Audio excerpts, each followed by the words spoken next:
Hello, everyone. I am Ben Johnson, and this is the Perpetual Chess Podcast. Perpetual Chess is a weekly chess interview show where we talk with accomplished chess players, authors, and personalities about their lives, their careers, and how to improve at chess.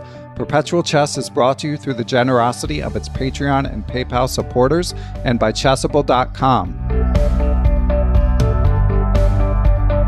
Hey everyone, and welcome back to Perpetual Chess. We have another escapee from the chess world rejoining us today. It is my great honor to have the two-time U.S. champion. He's been a top 70 player in the world in the early 1990s. He was also the two-time U.S. junior champion. Since then, he's been working in the finance world primarily. He worked at another chess player, Peter Thiel's hedge fund for a while. He ran his own hedge fund called appropriately Grandmaster Capital. Back in his active chess days, he was a member of the preparation team for Grandmaster Viswanathan Anand when they played Kasparov in 1995. He wrote a book about that called Kasparov versus Anand, the inside story of the 1995 World Chess Championship match. He's also the author of a very popular Complete Idiot's Guide to Chess and its successor, Learn to Play Chess Like a Boss. So still tons to talk about chess-wise as well as otherwise, and I am excited to bring him in. So Grandmaster Patrick Wolff, welcome to the show, and how are you? I'm well. Thank you very much, Ben. It's an honor to be on your podcast. Thanks. Yeah, I'm super excited to talk to you. As regular listeners may have heard me mention, I love hearing the stories. I don't know if it would be offensive to call you an old timer, but certainly someone who's been around enough to accumulate some great stories and have some wisdom and some perspective on what you achieved in chess and now what you're achieving away from chess. Yeah. But of course, I want to dive right into chess. So I've been reading your book, which recent guest of the show and longtime friend of the show, Christopher Chabris, was one of the publishers, along with yourself and Timothy Hankey. H3 Publications came out with this Anand book, which I finally got around to reading now that I'm interviewing you. And of course, you've got your other chess books as well, in addition to your playing career. So my first question, Patrick, is just how often you think about chess now that you're not competitive every day. I basically think about it all the time. I mean, it's kind of white noise in my head. So I'm pretty sure not a day has gone by that I haven't at some point had a chess position in my head, literally just as sort of white noise. And then I still follow chess. One of my favorite things to do is I'll go on chess.com or chess24, follow one of the tournaments. We have the Legends of Chess now that's going on, and I like to follow those games. I'll go to chessgames.com and play over some old-time games as well as play over some recently played games. And I also like to play over the computer chess games. And it actually surprises me that more chess fans don't seem to spend more time on the computer games, because basically the gods are among us now, and right. The games that these computers play sometimes, I mean, the interesting ones are extraordinary. So I think about chess all the time. I'm still a fan, and I'm sure I will be for the rest of my life.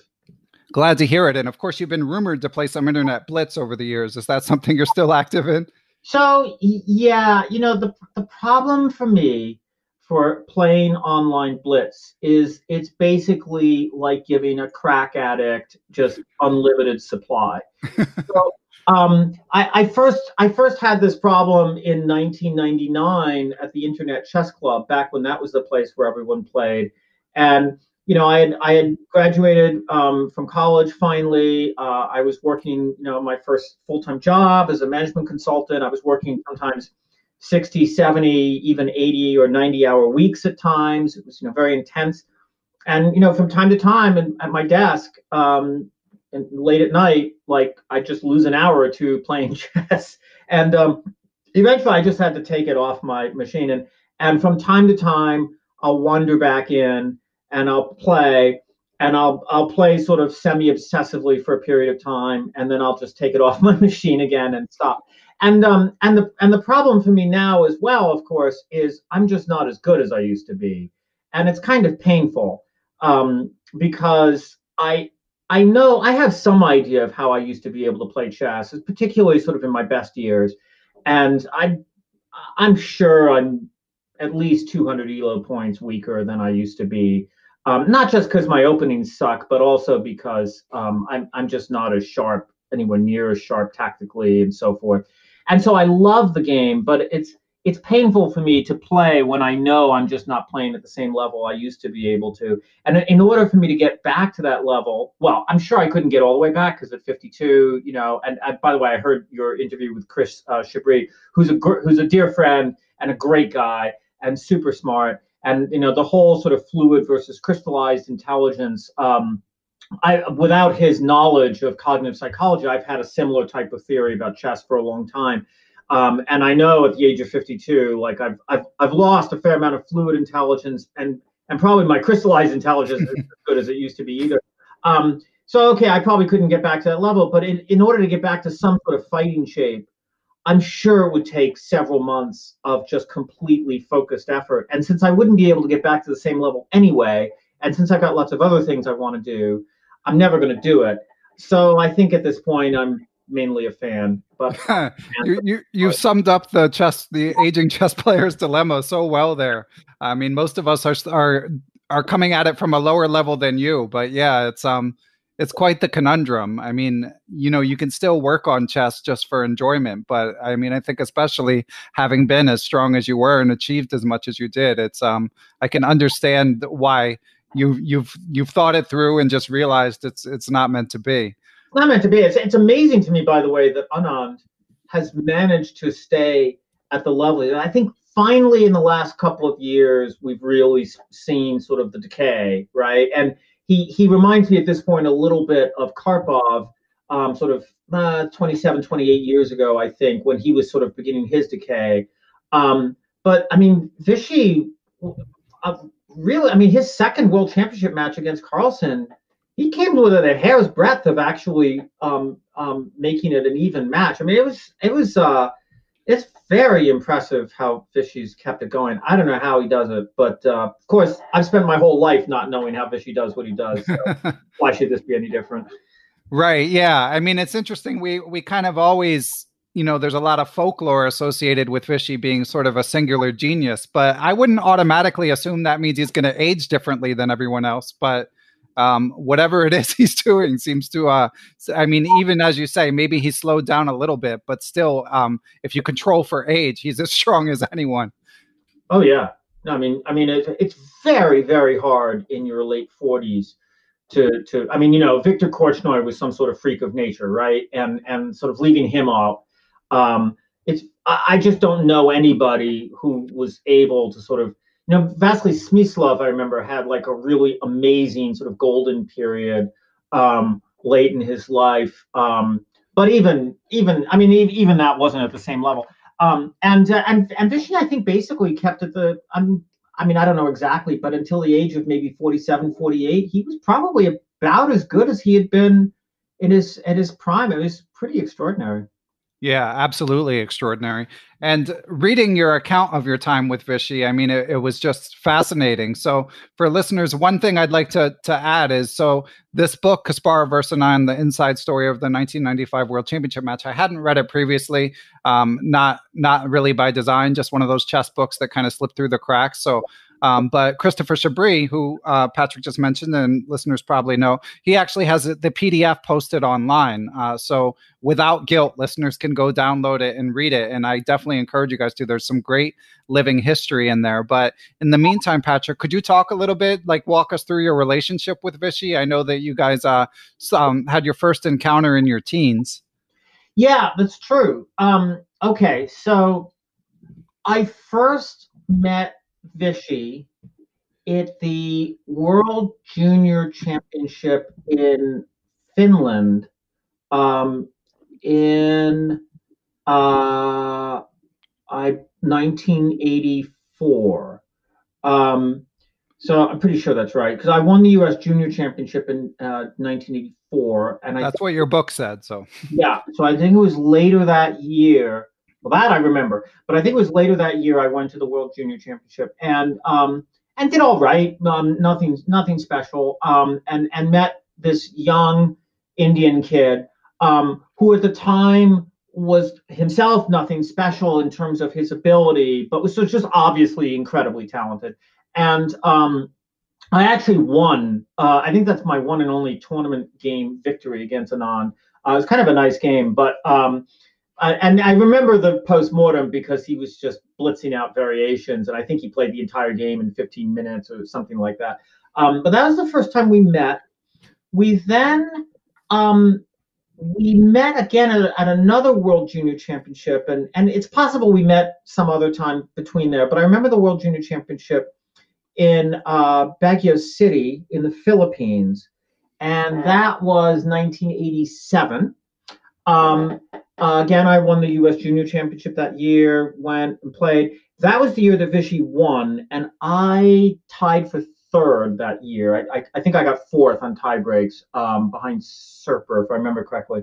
I played Vichy again that year. That was a draw. It was also a pretty good game. But of course, by that time, Vichy was already. It was clear that Vichy was someone special, right? And he just had a great tournament. And it was a very strong. I mean, Ivanchuk was there, Gelfand was there. I mean, it was like a super strong tournament. And we became friends, and we were friendly, and we would see each other every once in a while at chess tournaments and so forth. But the relationship really intensified in 1992. It was the spring of 1992, and one morning I got a phone call completely out of the blue from Vichy. And at that time, of course, Anand, I mean, I don't know, he was probably top 6 or 7 in the world or something like that, right? And he called me up and asked me if I wanted to be an analytic, basically a second. So his analytic partner, and then accompany him for a match that he was playing against Ivanchuk in Spain. And so I traveled out to Spain. I spent a month analyzing together with Vichy, preparing openings and so forth. And then I spent a couple of weeks with him in where was it? Oh man, sorry, I'm totally blanking the name of the city. It's like that famous, begins with an L. That famous city. Anyway, the one with Linares. Or? Yeah. Thank you. Okay. I can't believe I blanked on Linares. But anyway, so spent time there and was his partner, and I wrote about it. I wrote a long article about this in the American Chess Journal, which was this chess journal that Chris Chabris, Tim Henke, and I, mainly Chris Chabris and Tim, but I worked with them. They started, and it published, I think, 4 issues. I'm actually pretty proud of that article. I thought it was a pretty good article I wrote about it. It was an amazing experience I had working with Anand, and I mean, I went there thinking, okay, Anand is obviously really good, and I'm going to learn a lot, but is he really that good? And after a month, I mean, really probably after the first week, but after a month of working with him, it was like being in the presence of God every single day. By the way, God, but God incarnate, like, just in a perfectly nice person, right? Not like some sort of crazy ego or something like that. But just to be across the chessboard and analyze with him every day, it was so humbling because he just thinks faster and sees more all the time. First of all, it was a deep experience for me because first of all, I learned from that experience. It was 1992. I'd been professional for a couple of years. I was pretty good. I still had ambitions to try to get play for a number of years. But after working with Vichy, I just saw like, okay, maybe I could get to sort of the top 30 or 40 in the world. That seemed perfectly realistic. Maybe I'd have some good year where I could break into the top 25 if I got lucky. But no way was I going to get into the top 10. And no way was I going to get to Vichy's level. Like, it just wasn't humanly possible. Like, I just saw, okay, this isn't going to happen. So it forced me to reevaluate what I want to do with myself. Secondly, it turns out that working with God for over a month is really good for your chess. Right. So after working with Vichy, like I won the U.S. Championship later that year. And in fact, after I worked with Vichy for the World Championship in 1995, I won the U.S. Championship. If only I could have worked with Vichy every right. maybe I would have won the U.S. Championship. But So it was pretty amazing, right? Like I just learned so much. Not just in terms of openings or stuff, but in terms of having a more creative perspective, being sharper, just turning ideas more quickly. It was quite an experience. Yeah, and by the way, I read the article that you mentioned about the Anand Ivanchuk, and that's another one that Christopher Chabris has graciously posted online. So listeners, I'll direct you to both the book and the article. But I mean, this idea of these two young hotshots, Anand and Ivanchuk, playing in this exhibition match. I checked, as you say, both were in the top 10 in the world at the time, and Ivanchuk, I think, was actually a couple notches higher. That must have been in itself like quite fascinating. I mean, obviously, okay, you have a professional and a rooting interest working with Anand, but just as a spectator, yeah. I love the idea of seeing a match like that. Yeah, it was amazing.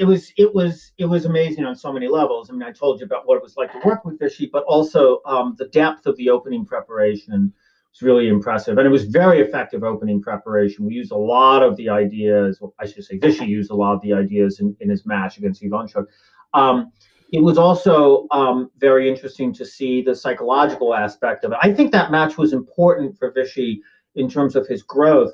And I tell the story in the article, but I'll tell you the story briefly. The match was not for anything, right? It wasn't a qualifying match for anything. It was just an 8-game match, sponsored by this guy, Rentero, the chess lover, right? So they were paid for it and so forth. So Vishy was leading 4-2, 8-game match, and then he lost game 7. I think it was the first game he lost, if I remember correctly. And he had white going into the last round. And so he wanted just to sort of play safely and make a draw. And I told him, absolutely, under no circumstances should you play safely and make a draw. I said, like, that you should just go for it and just try to kill this guy. Like, you've got white, just try to beat him. And my role, actually, the coaching aspect, the psychological aspect, turned out to be pretty important, because I think I really did make a difference in helping him do that. And we had, as he was walking towards the game, I said, Vishy, I want you to beat him so bad that they're going to need to use dental records to identify him. I remember, yeah. And he laughed. He said, okay, Pat. And as he walked off, I said, remember, Vishy, dental record. It became an inside joke between the two of us. And so what happened was Vishy won a very nice game. And I think that was important, right? Because the match itself was important for Vishy to prove to himself that he could beat Ivanchuk. And remember, at that time, there was a period of time when Ivanchuk was the number 2 in the. I mean, it was like Kasparov, Karpov, Ivanchuk, with Karpov sort of coming down and Ivanchuk coming up. And Anand was obviously very good, but had not yet sort of gotten to that level. So it was an important match for Vishy to know that he could play at that level. And I think it was also very important for him to be able to be free enough to take the risk simply to play for the win, even when a draw would secure the match, and then to have the confidence of seeing himself win against this rival that for him was a milestone. I think it was a positive thing. So it was, and I just really like Vishy, and we had a good friendship and worked together several times after that. And so it was just a very positive experience all around for both of us. Yeah, and of course, game 1, as you annotate in the journal, a very famous game. And to your credit, I think either in the journal or the book, you say this is going to be a famous game. And yeah, like recently, within the past year or two, Sagar Shah, when Vishy turned 50, he did a quiz with a lot of the top 15 players in the world where he showed some of Anand's most famous positions. I don't know if you caught any of this online, but there were some impressive, like he showed Magnus, and Magnus was able to identify almost every game, and different super GMs had different levels of identification, but one of the positions was the one from game 1 of where he was black against Ivanchuk and had these sort of revolutionary positional ideas. Yeah. The whole, G takes F6, and then was in order to sort of do all these pawn levers to give himself this powerful pawn duo in the center. Yeah, it was very impressive. Yeah. Yeah, I can see how that would leave a mark in terms of evaluating your chess goals. Yeah, no, it really did, actually. It was I mean, I don't, not to be too dramatic, but it was a life altering experience for me because it was tremendous fun. And as I said, it was very positive. It was very successful. I grew from it, gained a friendship. I saw that Anand, I had a positive effect on him. It was just a wonderful experience all around. And at the same time, really clarified for me, okay, like I can have some goals in chess, but I also have to recognize my limitations and and then sort of figure out what I want to do next based on sort of a recognition of that. So yeah, and in that article, you also sort of talk about just sort of the financial. I don't know if you would go so far as to call them struggles, but at least the reality of a young talented chess player trying to make it as a professional. yeah. So certainly, I'm sure. How much did that weigh into your ultimate decision to de-emphasize chess? Oh, absolutely. I mean, that as absolutely the financial as well as the lifestyle. I mean, I'm married, happily married, 2 kids. And there was a period in I don't travel so much anymore. Maybe I'll travel. Well, at least none of us do now. But I may travel again at some point. But there was a period in my life when I was traveling quite a lot. But traveling quite a lot meant, okay, I'm going to go somewhere in the United States for several days, or maybe I'll go on a trip to Europe for a week, or I do that several times a year. I would call that sort of normal business travel. Whereas, of course, for chess, if you're really ambitious and you're in your prime, like you might have to spend months on the road if you live in the United States. So the lifestyle aspect, but the financial aspect as well. It's very hard. It's hard enough just to make a decent living at chess, and I think, by the way, it's gotten better now with the internet. But I think it was a lot harder back in my day. But also, the thing is, you have to think in terms of your lifetime, right? Like you might be able to make a decent living during your prime years, but if you do that during your prime years, let's say until your mid 40s, which back then seemed like impossibly long ago and a long future, and now I yearn for. And if you hit your late 40s and you've got maybe sort of another 20 plus years where you want to be, sort of earning and so on and so forth, and your chess abilities are declining, look, it's like any sport, right? Like you have a career, you have sort of a prime that lasts a certain period of time, and then you have to sort of try to build something you can earn off, either make enough at that point or build something you can earn off from them. And I think in chess it's quite hard. And what happens for a lot of chess players is it becomes teaching, right? Yeah. Sort of the main thing. And that's a grind, especially since, like, for the most part, the money in teaching is not, you're not teaching the budding young talents. You're teaching young kids and stuff like that. So it's sort of like half teaching chess, half babysitting. And that's fine. There's nothing wrong with that. It's just like, you've got to know that that's sort of the arc that you're looking at. So I think it's tough in chess. If you compare it to something like tennis, for example, let's say you're not number one, or, you're not Federer or whatever, you're just sort of top 100 in the world, you'll make a decent living on the tennis circuit, but then you also will be able to make a perfectly good living and a good lifestyle at the tennis clubs, sort of teaching and being sort of the club professional and things like that. Well, something similar exists in chess, but just at a much lower level. And that lower level just makes it a hard career to embark on. But of course, when you're in your teens, it's hard to think like that, right? You're just thinking, right, I want to gain another 50 rating points and I want to win the next tournament. Yeah. I mean, I do think it's gotten significantly better. I think it's approaching the level of a sort of retired tennis pro, I think, now for a lot of people, that just in my opinion. But your overall point is still quite strong. And actually, I had mentioned when I interviewed your friend, I Am Stuart Rachels, that you had similar perspective even in that documentary American Grandmaster.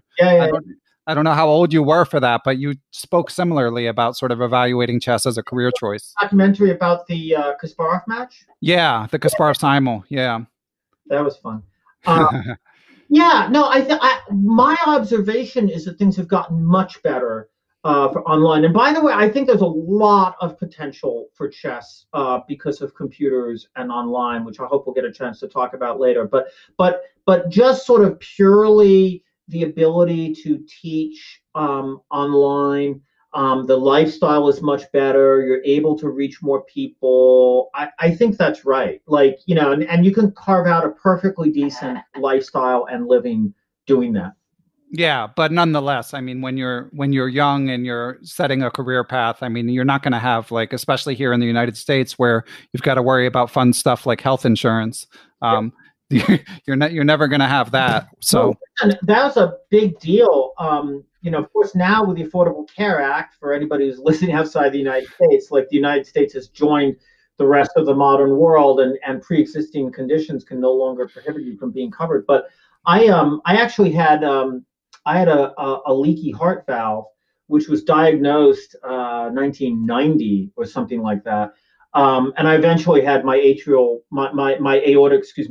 aortic valve replaced in what was it, 6.5 years ago, 2013. All went very well. So I can't say I recommend heart surgery to anybody, but it all went fine. But I have not ever had a problem having health insurance since I entered the workforce. But when I was a professional chess player, there were literally a couple of years when I did not have health insurance because I could not get health insurance. I mean, it's just insanity, right? Yeah. And, I mean, so yeah, things like that actually do enter into it. Yeah.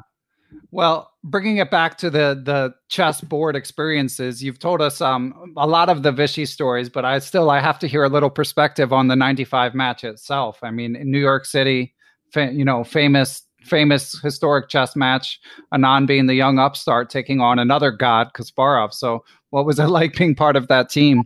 Well, it was pretty intense. So we had spent several months in Spain. So we being Ubalava, who's a grandmaster, and not quite at the same level in terms of some of the other people on the team, but a good grandmaster and an excellent trainer and coach for Vichy, and they had a long relationship. And then Jonathan Spielman, Arthur Yusupov, and myself. So that was being able to work with Spielman and Yusupov was itself quite an honor. And we worked together for, I think, 3 months in Spain. Did a lot of good work, and then sort of had a month or so in between, and then trooped off to New York and worked together in New York. I think we arrived like a week or so ahead of time. At the World Trade Center, so I forget whether it was Tower number 1 or number 2, but yeah, we were at the World Trade Center. That's where the match was played, and it was quite an experience. And it was Vichy, of course, at that point had plenty of professional experience and so forth, but had not had the World Championship level experience, right? So it does bring a different level of pressure with it. And also, definitely have to tip my hat to Gary in terms of the chess preparation. The way that match was, the first 10 games were very even. The first 8 games were draws. There were some very interesting draws in there, and Vichy actually had the upper hand a few times. But then Vichy, I believe it was Vichy who drew first blood. He won the 9th game, a really nice classical Scheveningen. So the knight, or if we go bishop e2, and Gary went e6 and so forth. That we had prepared that specially. Vichy, by the way, had overlooked a clear win in game 3. So it was, and so we had a decent position game 1, had a clear win in game 3. He didn't execute on. 5 and 7 didn't really go much anywhere, and then game 9 he really got Gary. Then Gary came back in game 10, just blew him out of the water in a prepared line in the open Ruy Lopez, which Vichy had prepared. But Gary's preparation was excellent. And then game 11 was like this critical game, not just in terms of the result, but also the psychology. So Gary played the Dragon Sicilian.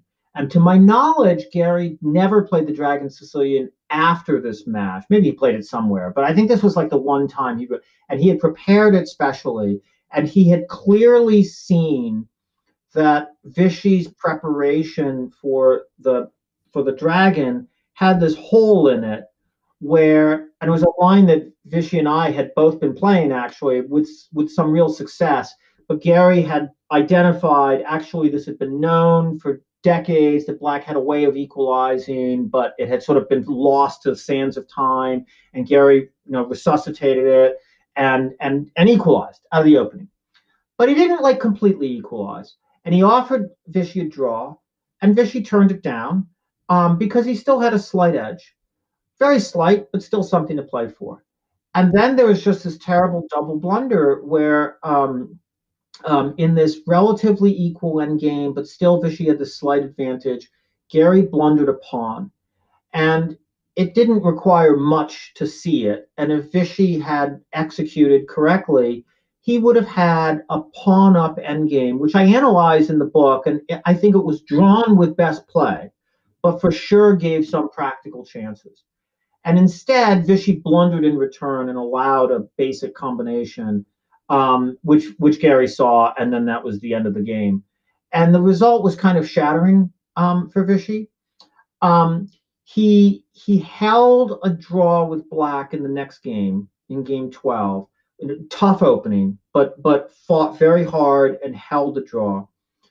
And then we had all sort of like done some work, and we sort of split the team up. And I don't mean to sort of ascribe whatever responsibility one way or the other. It's just the fact of the matter. Like, I was working on one line, and the rest of the team was working on sort of the main line.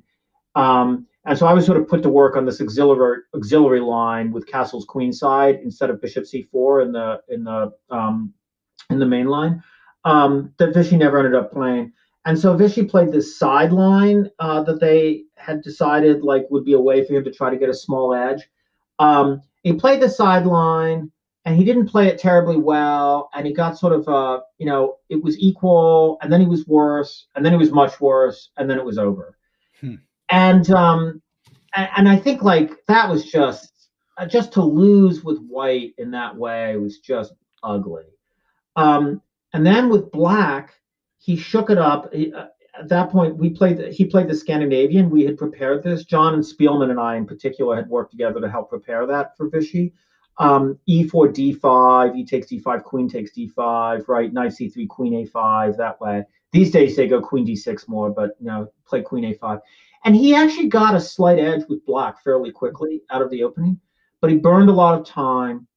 And even though he had a slight edge, he burned a lot of time. And in time trouble, he lost his edge, and then the game fell apart, and then he lost.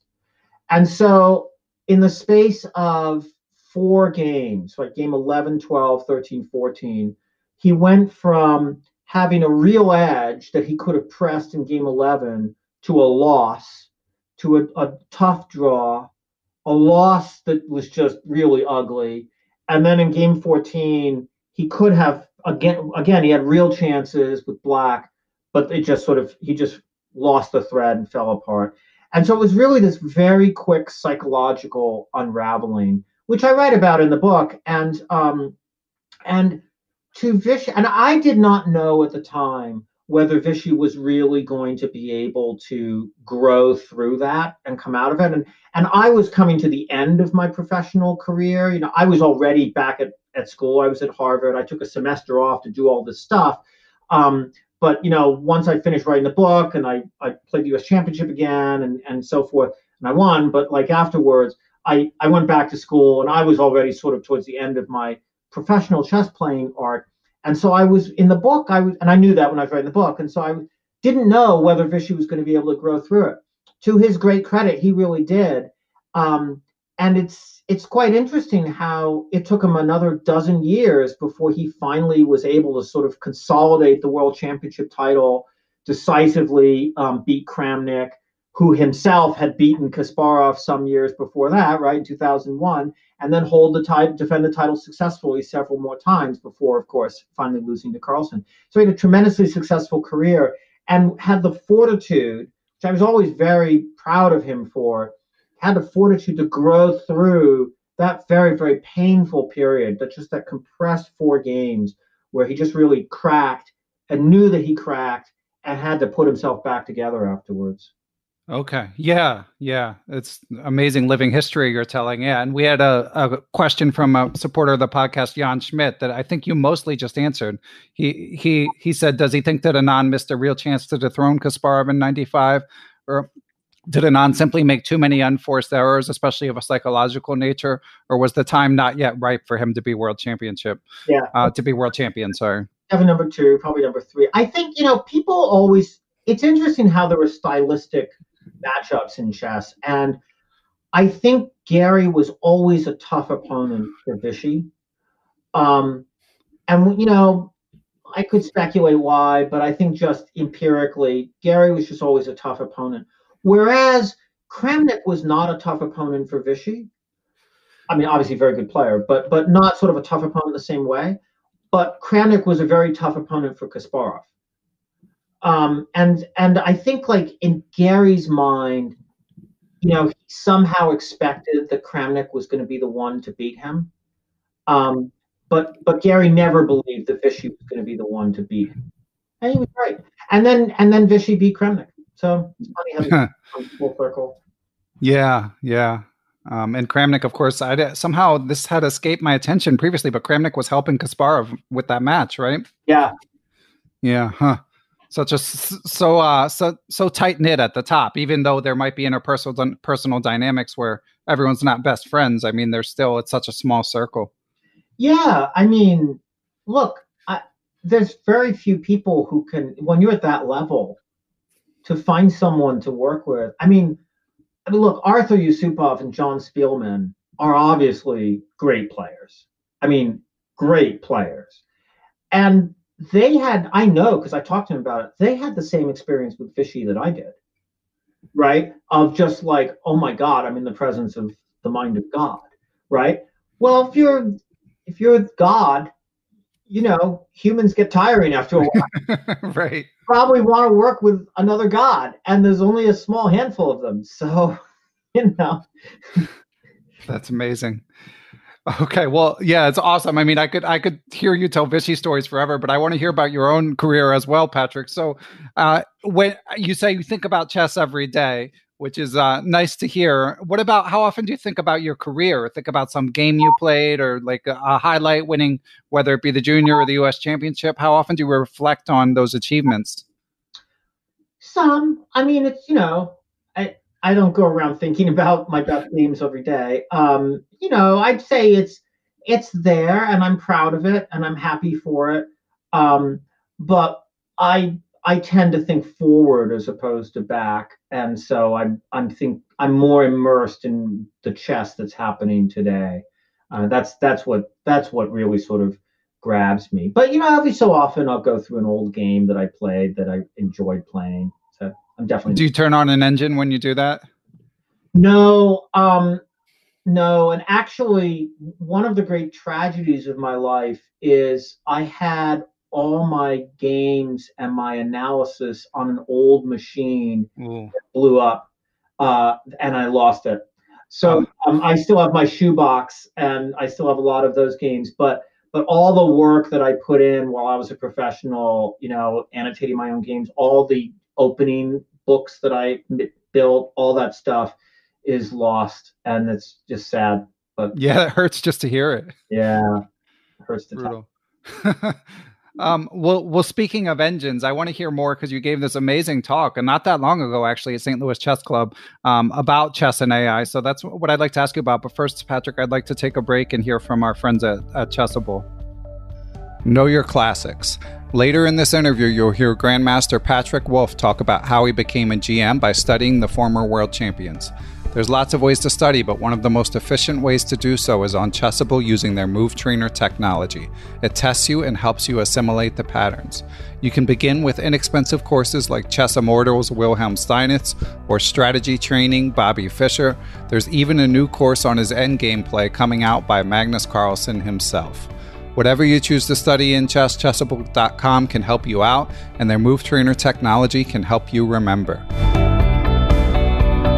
And we're back. So, Patrick, you gave this talk at St. Louis Chess Club about chess and AI, and I mean, you're a brilliant guy, so maybe I shouldn't have been so surprised. But the level of knowledge about how chess computers work really impressed me. What's your background? Is that just out of personal interest, or did you prepare that talk? What's the story there? Oh, thank you. I got fascinated by AI basically when AlphaZero appeared. Right. I mean, I knew about AlphaGo, and I understood from a sort of a general business and sort of general interest perspective that AI was a big deal and so forth. But I think, like many people, when I saw those AlphaZero games against Stockfish, it was just one of those moments. I said, all right, something's happening here. I need to understand what the hell is going on. Right. Like, what produced these games? And I was going to write a book on AI. I actually worked together with Chris Chabris for a month and a half. I read a number of books on AI. I must have written, I don't know, 20 pages of notes or something. I ended up giving a talk at a Goldman Sachs conference that I got, about AlphaZero and whatever. Obviously the book never happened and so forth, but I learned a lot, and it spurred me to do some other things that we'll see. I spent a while contemplating doing something in chess in terms of a chess business, and decided after a while not to focus on that, and instead took it in a different direction. I'm working with a couple friends, and we'll see if it on an investing aspect, and we'll see. We've been doing this for 4 or 5 months, and we'll see where it goes.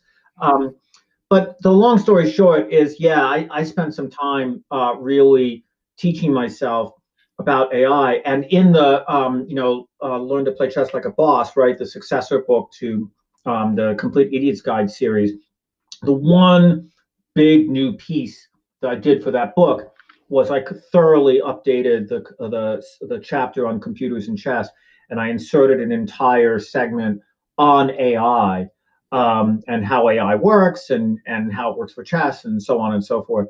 Because I think it's I think it's fascinating. I think it's important. So yeah. So, yeah, it really is, and you do a really good job sort of explaining how the different programs work, the sort of more traditional engines as compared to the neural networks. So what do you think is next for these computers? Are they just going to keep getting stronger and stronger, or are they finally approaching a ceiling? Well, I have no idea.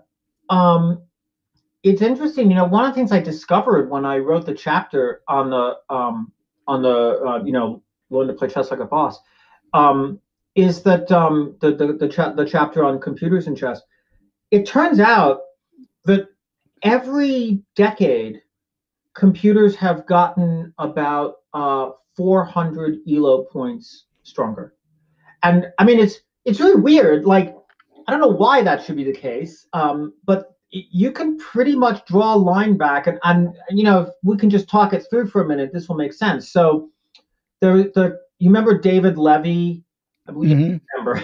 I remember, unfortunately, because I'm that old. But you probably know that David Levy played this match against a computer. He made this bet that no computer would be able to beat him after a certain period of time, and he was right. And he played this match, and and I think sort of the best estimate, and I think he played that match, if memory serves me right, in 1978.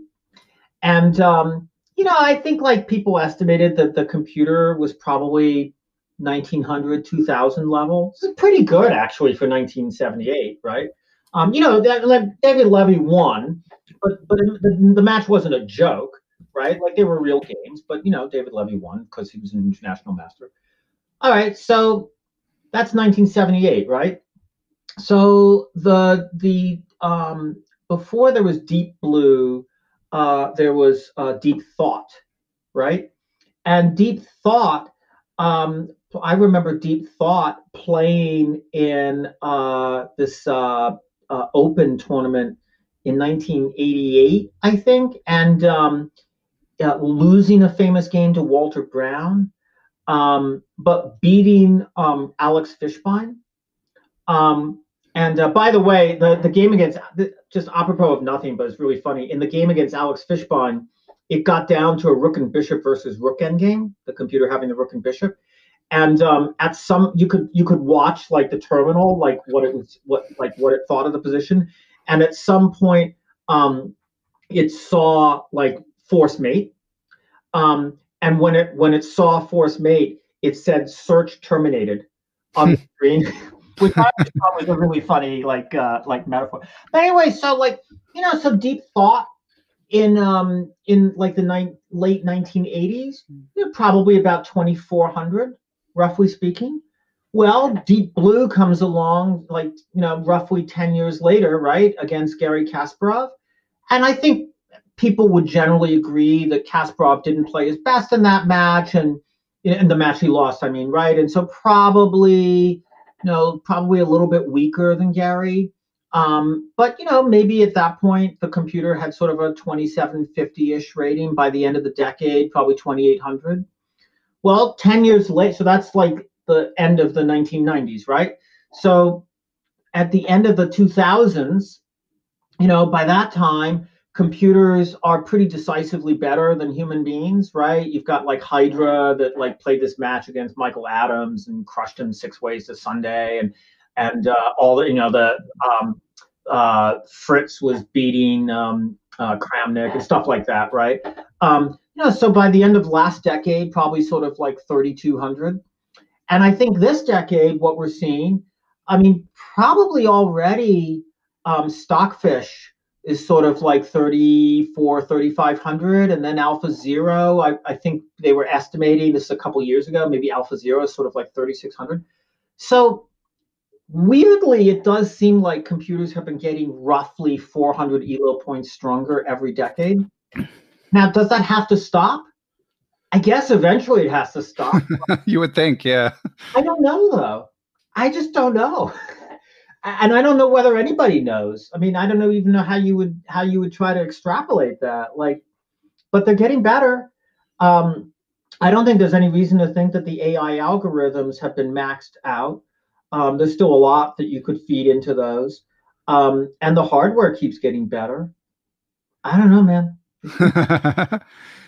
And I know you've mentioned you've got some opinions about how chess should be presented. And of course, I do feel like the chess world has made some strides. And I saw in my research, you did a little quick hitter interview with Maurice Ashley about 6-7 years ago, right. When you were at the St. Louis Chess Club.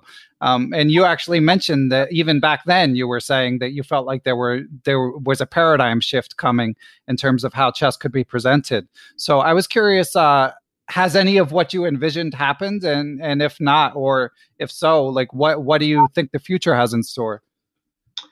Yeah, that interview was 5 years ago. I remember that at the in St. Louis. So I would say no. I don't think it's happened yet. And I think partly it hasn't happened because I think the computers aren't quite good enough. Partly it hasn't happened because it would require a concerted effort to do it. And I think the two logical companies to do this are either chess.com or chess24. And I'd be happy to talk with either one of them if they're interested. But here's what I think is the future. We are now close to the point, maybe not quite, but we'll get there soon, where basically a computer can look at a chess position and pretty much know what the best move is pretty quickly. Now, it may change its views over, like, if you give it a few minutes, it may change its views, so forth. But already, I think the computers are just so much better than the best humans in the world that you can pretty much take any chess position and feed it to, Alpha Zero, whatnot. And it will just know in 30 seconds or a minute what should happen, and just whatever Magnus Carlsen or anybody else, sort of thinks about for a long time, like you're just sort of approaching what the computer sees very quickly. And if we're not there yet, we'll be there very soon, right? When we get to that point, it then becomes possible to explain the game at a wholly different level. If you watch chess games now, the way they're presented, it basically looks like people are just trying to replicate the 1980s. Like basically it's Maurice Ashley and Yasser Seirawan or Peter Fiddler or someone like that. All great guys, all do this really well, but basically they're just sort of riffing at the top of their heads. Oh, maybe this is a good move. Oh, maybe this is a good move. And I remember the time when this and that. And meanwhile, you're just waiting for the game to be played. You're just sort of like waiting for the next move to happen, so that the game remains a mystery that is being played out and will not be understood until the next day. Well, that's a very sort of 20th century way of thinking about a chess game, right? There's no reason why it needs to be like that. You could present a game in such a way that people know what the right moves are. And now you can go deeper, because now you can do not only what is the right move, but what is the likelihood of the player at the board finding the right move or playing each given move, and what is the likely outcome of the game. You see where I'm going with this, where you, the spectator, can be engaged in the game through the help of the computer in a completely different way. Now it's not some mystery that's unfolding before you, but now you have knowledge about what could happen and should happen and is likely to happen, that you have this sort of privileged knowledge, and the people at the board are toiling away to just try to work their way up to be as close as possible to as good as what you already know is possible.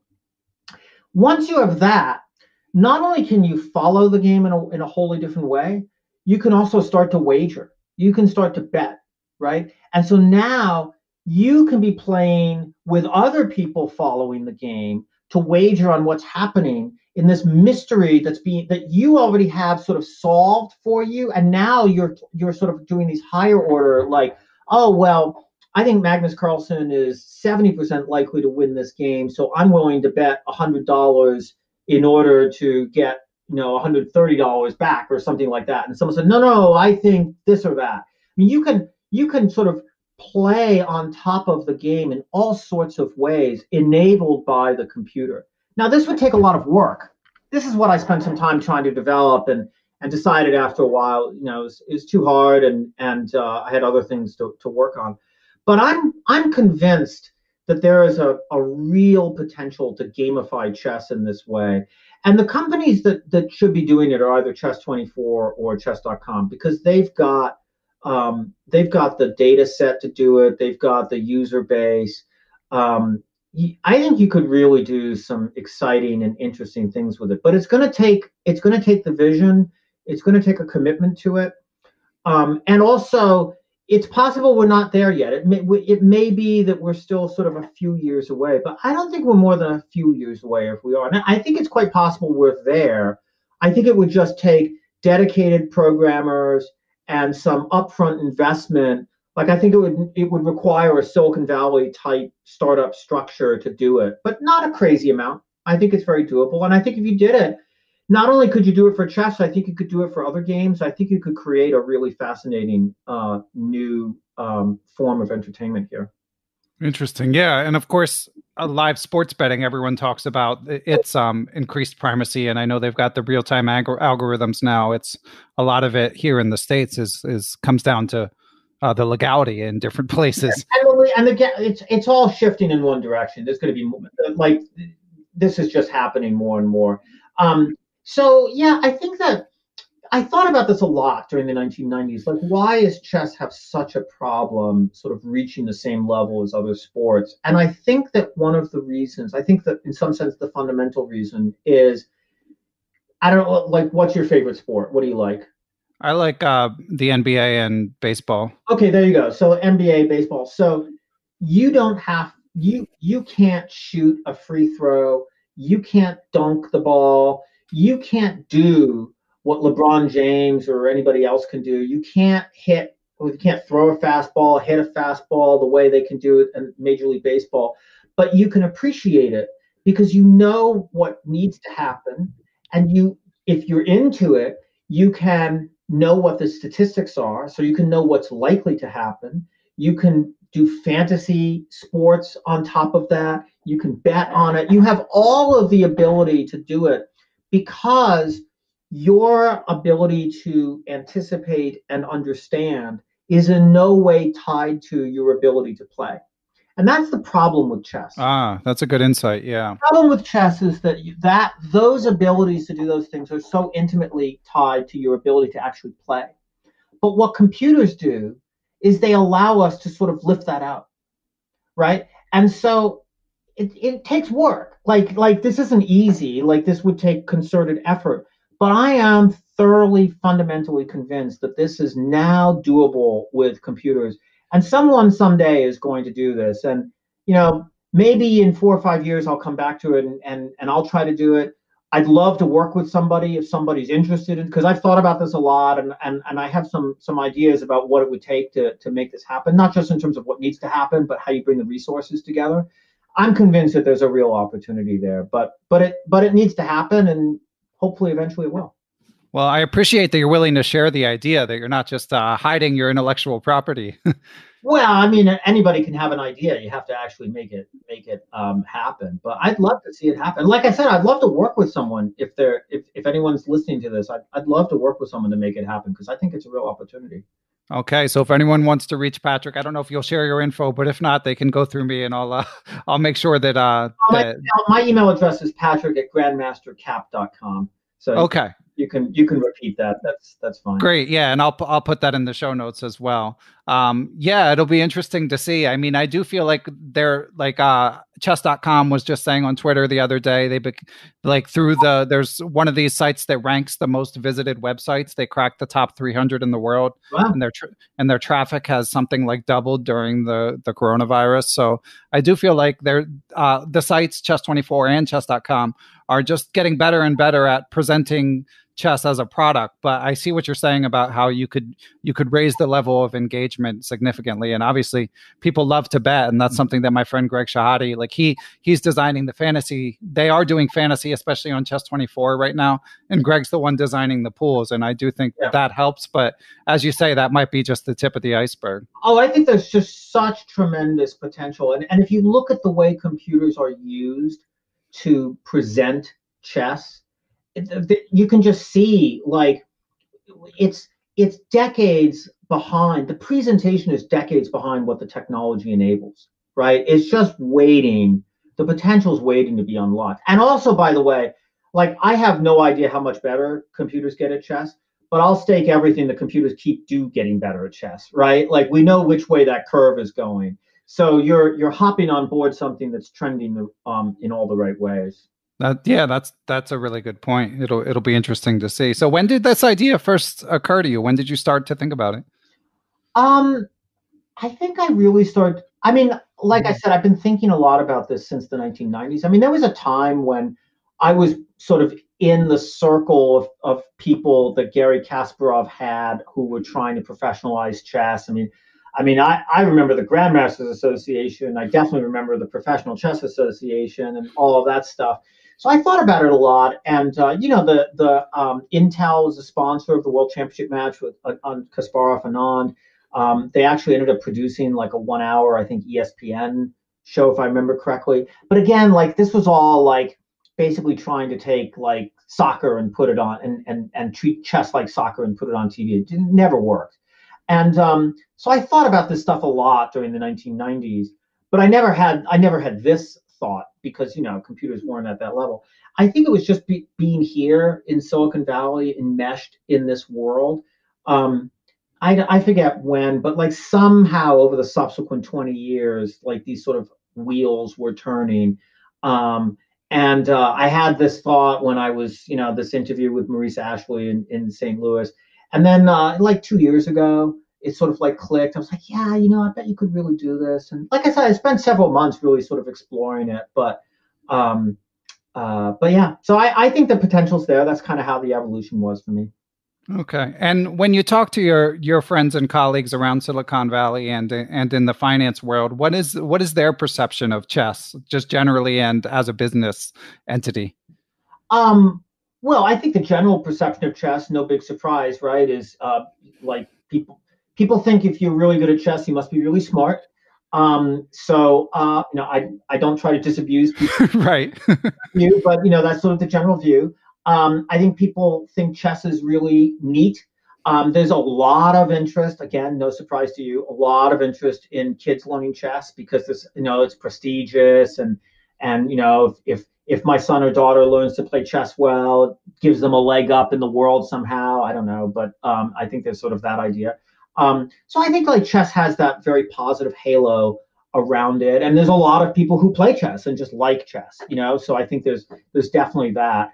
Certainly here in San Francisco and Silicon Valley, there's definitely, as around New York, as around these various other places, there's plenty of people who play chess.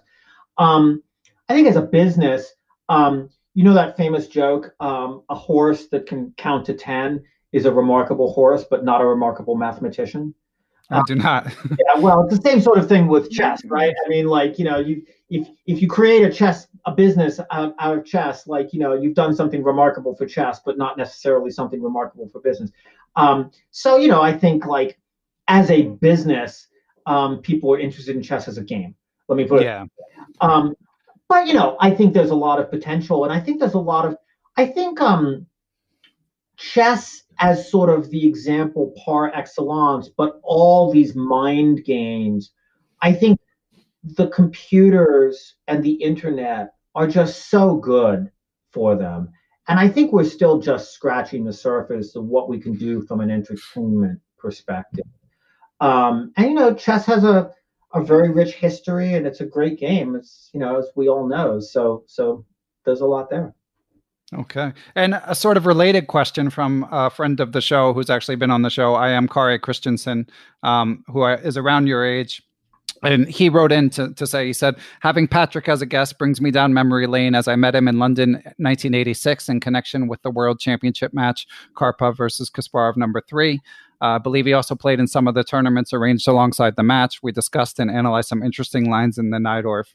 Some openings seem to be of eternal interest. Yeah. And then he says his question is, considering your impressive career in the finance world, which of the skills, if any, that you developed as a chess player have helped you in your career?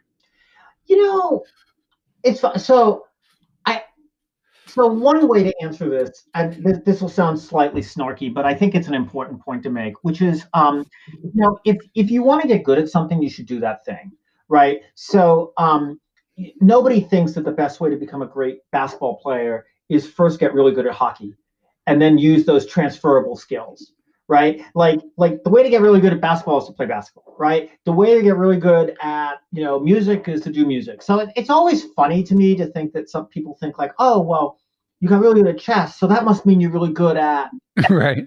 I don't know. It doesn't really work that way. But somehow this is, I think, like what people think. Having said that, I do think that chess is good for training habits of mind, and intellectual sort of frameworks. And I would say, for me, one of the most important things that I took from chess was sort of the internalization of rigorous feedback loops. I mean, the thing about chess, as we know, that famous Lasker quote, right? Lies and hypocrisies don't survive. Mm-hmm. I mean, it's just true, right? Like, I could not begin to tell you how much bullshit there is in the world of finance, right? Like, and there's no end of it in the world of business, and frankly, in most of the world. But in chess, there is no BS, right? Like not over the chessboard anyway. And and to be enmeshed in that world and to almost sort of purify your ego through the experience of this rapid, honest, omnipresent feedback loop where the only way to improve is to root out your errors, to search for truth, to search for excellence, and just sort of to constantly stretch yourself. I think that's a very positive thing, and I think you can learn that obviously anywhere, but I think chess is particularly good for it because it is so pure, right? Like there's no referees, there's no dice. It's just all there over the board. So I took that from it, and I think clearly there is the marriage of the sort of rigorously logical with the kind of creative and fantasy that chess brings. Again, I think you can get that in a lot of places, but I think chess is very good for that. Mm-hmm. And of course, professionally, chess is part of the way that you became friends with Peter Thiel in part due to chess, right? Yeah, that's true. That's true. I mean, it's been some time since I've spoken with Peter, but we had for a period we had a long business relationship. Yeah, we met through just our common interest in chess way back in 1999 or 2000.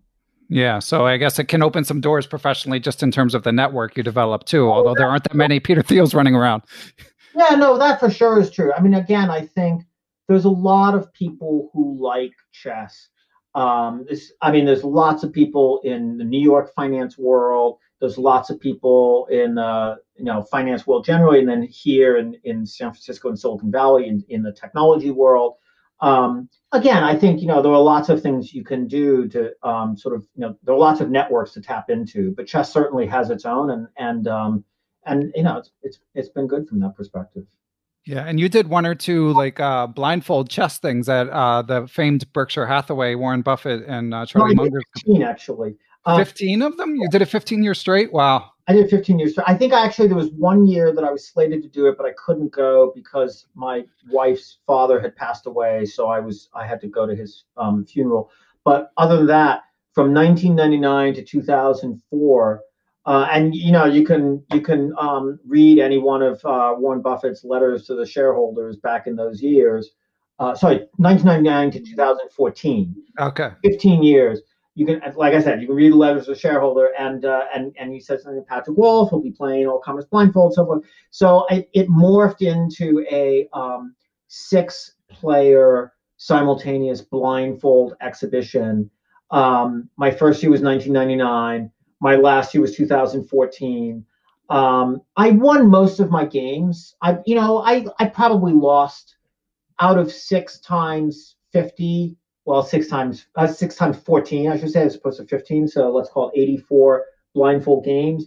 I probably lost, I don't know, 4 or 5 of them or something like that. My typical result would be sort of 4 wins and 2 draws, or sort of 4 wins and a loss and a draw, 5 wins and a draw, something like that.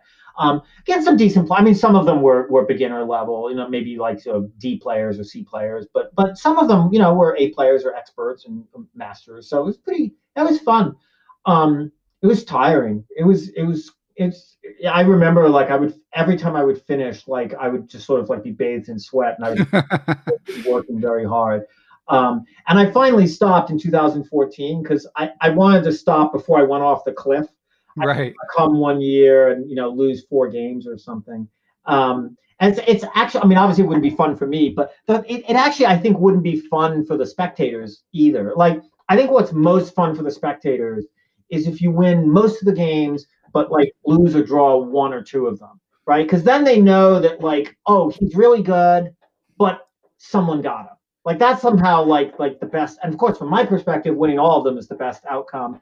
But I don't think from anybody's perspective, my coming in and losing 4 or 5 of them would be a good outcome. And it gets hard as your fluid intelligence starts. Yeah, especially without chess being it's not your primary Yeah. vocation these days. So were you training for those matches? Would you try to ramp it up as the meeting approached? No, not really. I mean, I'd had enough experience at that point that I felt confident I could just go in and do it. Do you have any sort of blindfold tips you could give for people who kind of struggle visualizing the board? Well, so I mean, Grandmaster Michael Wilder was the first one to tell me, because he had done like a blindfold exhibition. I asked him, this is like 1989, I think we were talking about it, and I asked him how hard it was. He said, like if you just practice a little bit, it turns out not to be that bad. And but I think these are grandmasters speaking to each other. So my guess is probably any grandmaster with a little bit of practice could play a number of games blindfolded. Um, I can't honestly say that I did any particular training or anything like that. I would say it was just, I mean, I've got chest white noise going on in my brain, right? For better or for worse, my neurons have been rewired to have like chess moves flowing through them. So it was just sort of like concentrating and practicing a bit. And I practiced with a fewer number of people before I went out to Omaha to do the six game exhibition. And did you ever play Warren Buffett or Charlie Munger themselves, or never played them chess? It's funny. I wrote a letter to Warren offering to come out and I offering to teach him chess. When I published my book, The Complete Idiot's Guide to Chess, and in classic Warren Buffett sort of style, he wrote back to me and said, "Oh no, I'm too old to learn new tricks. Like, I know bridge is my game, but we'd love to have you come out and play." So he, as he does with everybody, he sort of roped me in to, be part of his menagerie. So I met Warren, and we've corresponded a few times over the last some years, not just about various things, about business and so forth, but never actually played him a game of chess. Okay. And what about any other sort of household names that you've come across in your life and played chess with?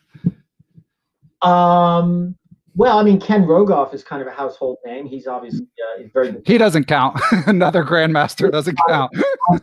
also a very, very good grandmaster in his day.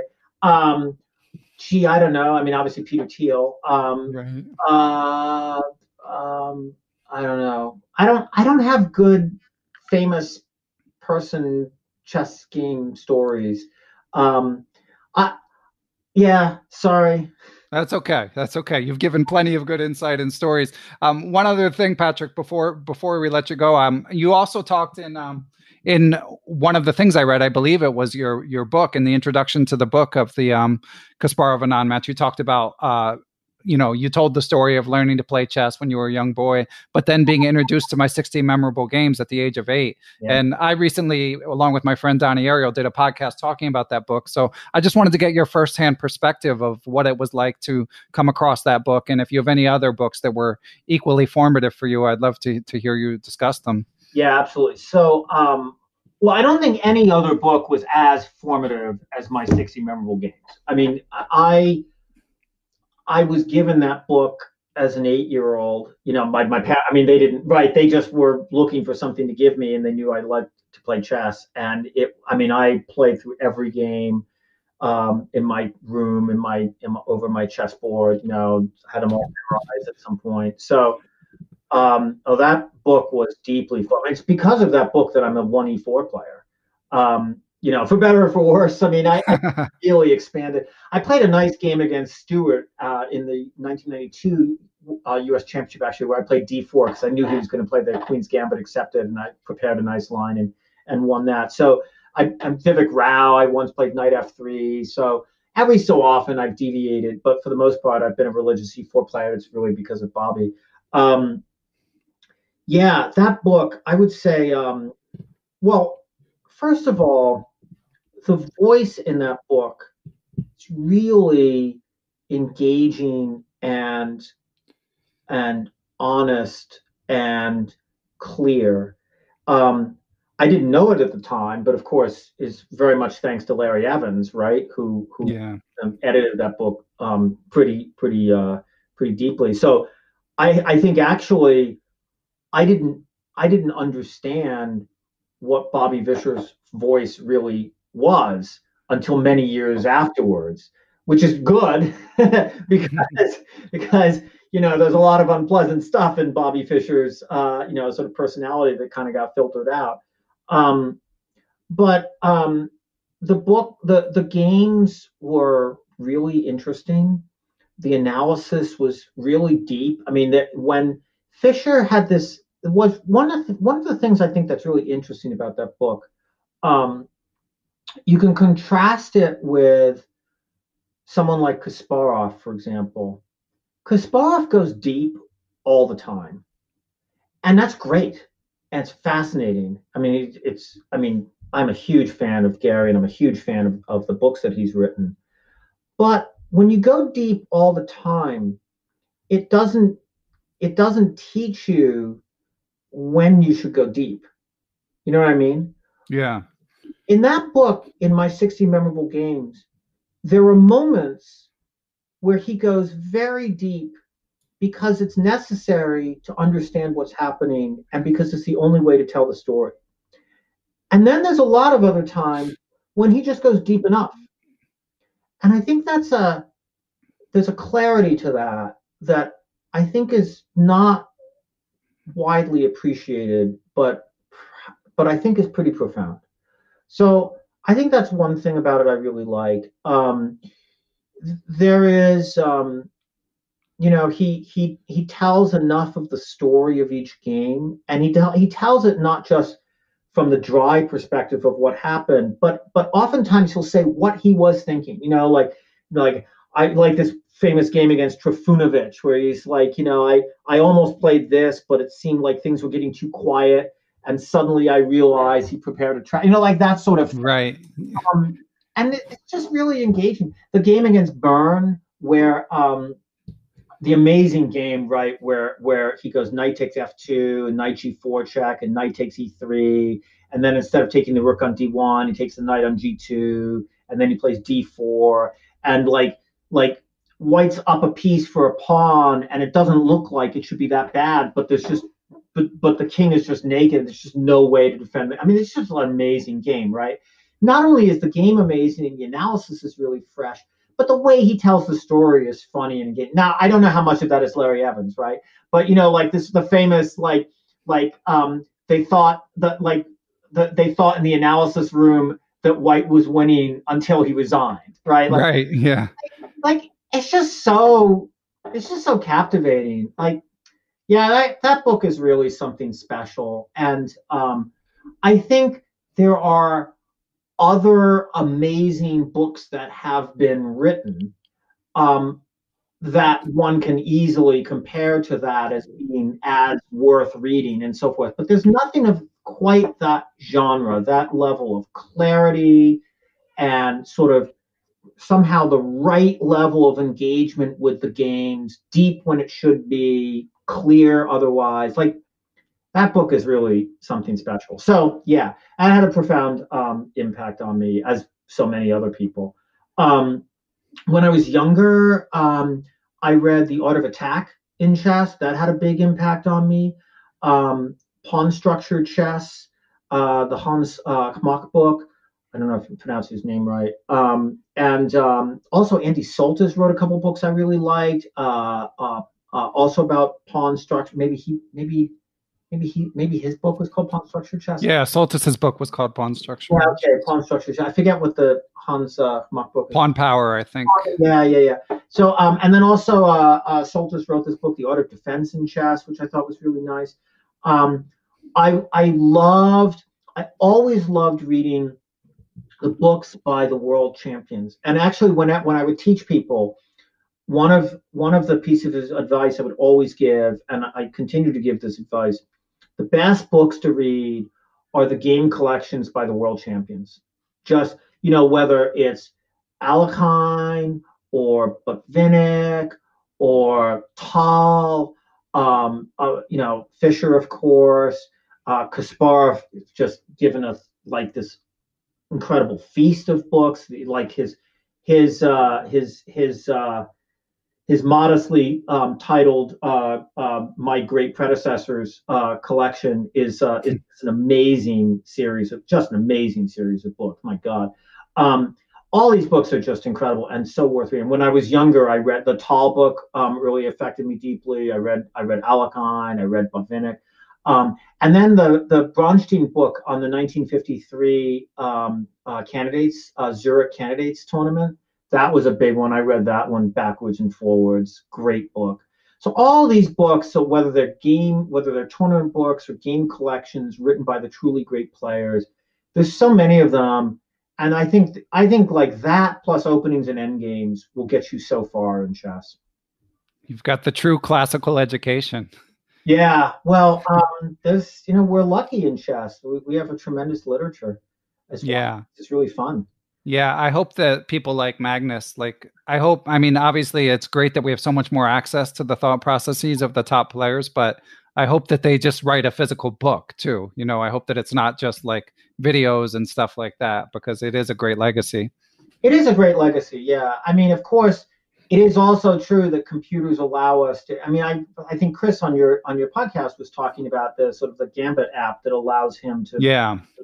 I mean, once again, there's so much that's possible with computers. So I don't think it has to be books, because I think there's so much media that's possible. So not just sort of gamifying and providing the entertainment value, but also in terms of obviously ChessBase was just this phenomenal leap forward, right? And there's so much you can do there. So I'm a big fan of all that stuff. But yeah, I agree with you. I mean, the book is there, the book doesn't go away just because you've got all this other stuff. And there are things that the book can do that nothing else can do. And so, yeah, I hope that Magnus writes a book eventually. And I'm glad that all of these grandmasters eventually seem to write books, because I think we're all better off for it.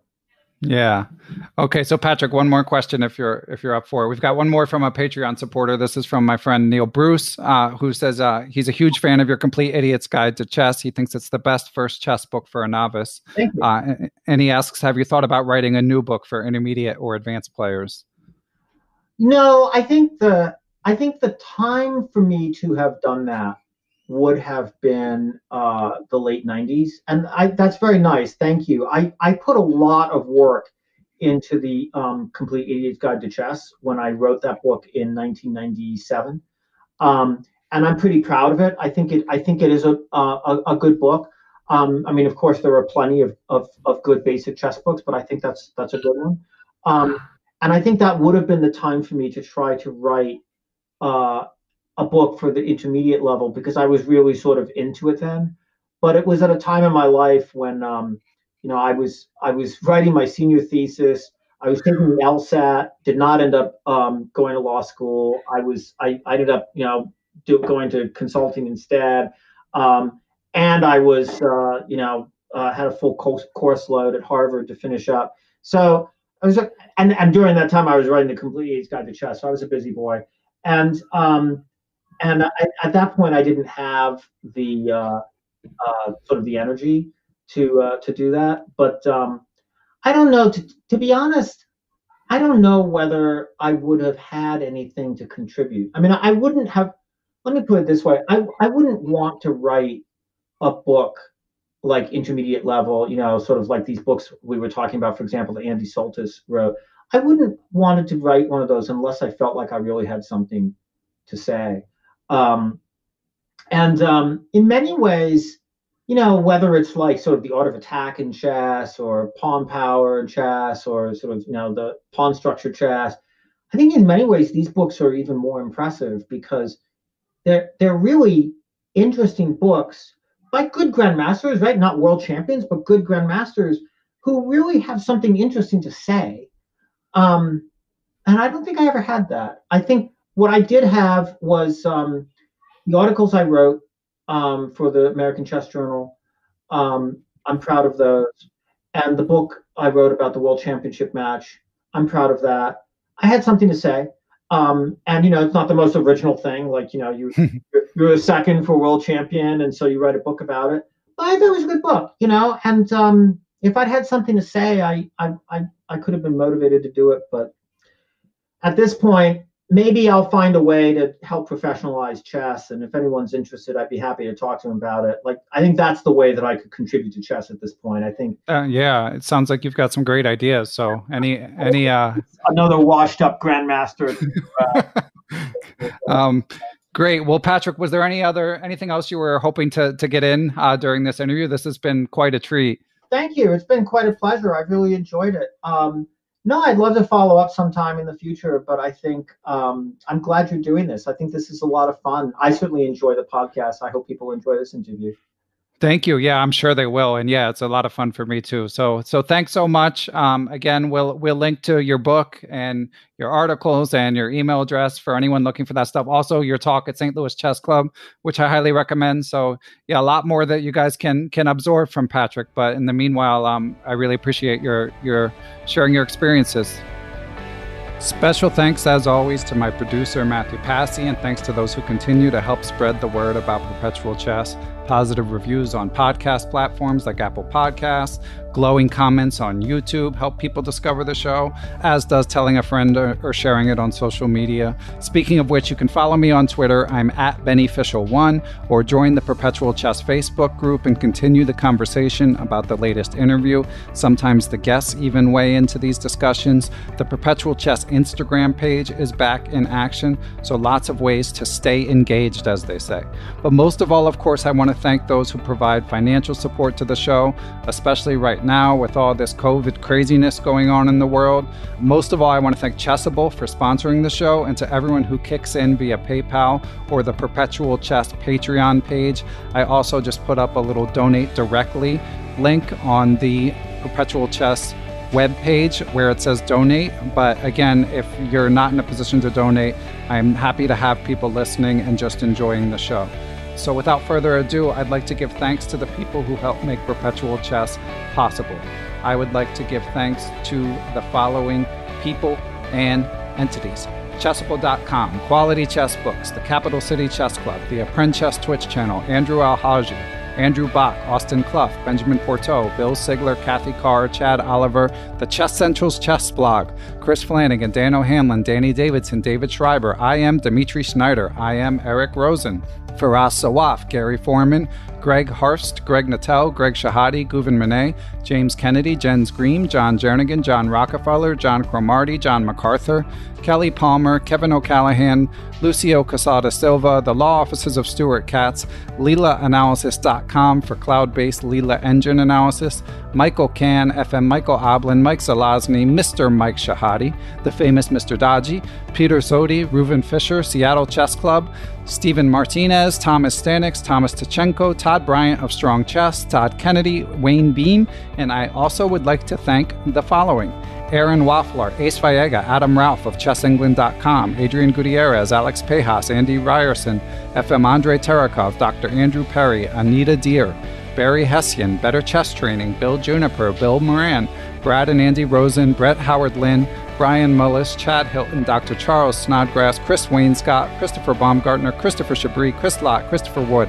I am Christoph Zalecki, a.k.a. Chess Explained, Coach J's Chess Academy, Costa Carras, Courtney Fry, Craig Mallon, Daniel Ginsberg, Daniel Naylor, Dave Saylor, David Bleskacek, David Cramley of Chessable.com, Dalen Shelton, Dirk Decker, Drake Domingue, Dwayne Edmonds, Ed Daly, Ethan Smith, Ian Mason. I am Elect, Donnie, Ariel, Fox Valley Chess Club, Francis Letarte Lavoie, Frank Tortoris MD, Gary Andrews, Gary Lewis, Geert Vanderveld, Gerard Barta, Giovanni Russo, Hans Schuh, Harish Srinivasan, Jacob Kovac, Jack Perry, James Aspinwall, James Bonastia, James Muir, Jason Woolham, Jaydeep Chakrabarty, Jeff Anderson, Jeffrey Martello, Yep Hoyland, Jerry Wells, Jim Ratliff, JJ Schnod, Dr. John Fallon, John Fernandez, John Fontaine, John Hartman, John Jeffrey, John McMurtry, Jonathan Slater, Jordan Goodwin, Jose Rodriguez, Justin Gardner, Jen Shahadi, Joel Rocky, John Thompson, GM Josh Friedel, IM Kari Christensen, WGM Katerina Nemtsova, Kelly Palmer, Kevin Pryor, IM Kostya Kovutsky,